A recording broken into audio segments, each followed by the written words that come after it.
ব্যাগটি দেখতে পাচ্ছেন, এটি মূলত একটি লাল ব্যাগ, রক্তের যে মূল্যবান, যেটা মূল্য দিয়ে অনেক সময় কেনা যায় না, ঠিক সেই ব্যাগ।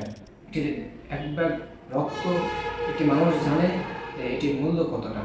আপনারা হয়তো অনেকেই মনে করতে পারেন যে এটি কোনো আওয়ামী লীগের রক্ত, আপনারা হয়তো অনেকে মনে করতে পারেন এটি মূলত কোনো বিএনপির ব্যক্তির রক্ত, আপনারা হয়তো মনে করতে পারেন যে এটি কোনো জামাত ইসলামের রক্ত। না দর্শক, এটি কিন্তু একজন সাধারণ মানুষের রক্ত, যেখানে আমাদের সবার সমান। তাহলে কেন আমরা এই ভেদাভেদ, কেন আমাদের এই উচ্চতা, কেন আমরা এত ভেদাদ্বন্দ্ব? রক্ত, এক ব্যাগ রক্ত, যেখানে কোনো জাত, ধর্ম, জাতি, বর্ণ, কোনো দল মত থেকে নির্বিশেষে আপনাদের আহ্বান জানাবো, প্রতি 3 মাস পর পর আপনারা উপযুক্ত শরীর, 18 বছরের উপরে যারা আছেন এবং 50 কেজির উপরে আপনাদের যাদের শরীর আছে, আপনারা চেষ্টা করবেন সবসময় এই এক ব্যাগ মূল্যবান রক্ত মানুষকে স্বেচ্ছায় দেওয়ার জন্য। সবাইকে ধন্যবাদ জানাচ্ছি। রক্ত কেন দিবেন, রক্ত কেন দিতে হয়, রক্ত কারা দেয়, রক্ত কোথায় ঝরান, অবশ্যই আপনাদের এই মতামতগুলো জানিয়ে যাবেন। ধন্যবাদ। মানুষ মানুষের জন্য দর্শক, মানুষ মানুষের জন্য।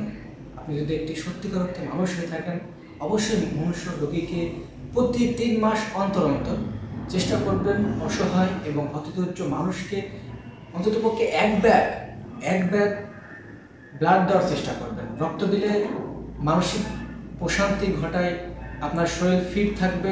এই জন্য আমি শেখ মামুন, স্বেচ্ছাসেবী সংগঠন স্বপ্নপূরণ ব্লাড ডোনার ক্লাবের সভাপতি হিসেবে, একটি মানুষ হিসেবে, সমাজকর্মী হিসেবে আপনাদেরকে দৃষ্টি আকর্ষণ করে বলতে চাই, অবশ্যই আপনারা যদি সময় পান এবং সুযোগ পান, বিশেষ করে আপনাদের ভালো কিছু মুহূর্ত সময় কাটাতে চান, তাহলে এই অসহায় মানুষদেরকে অবশ্যই আপনারা ব্লাড দেবেন। এবং কি স্মৃতিময় সময় যদি আপনারা রাখতে চান, আপনাদের বিশেষ বিশেষ কিছু দিন, যেমন ম্যারেজ ডে হতে পারে এবং জন্মদিন হতে পারে, এছাড়া আপনাদের বিশেষ ভালো কিছু দিন যদি থেকে থাকে, তাহলে অবশ্যই চেষ্টা করবেন সেই দিনগুলোতে আপনাদের এক ব্যাগ অন্ততপক্ষে শরীরের মূল্যবান একবার লাল ভালোবাসা, এই ভালোবাসা দান করার জন্য।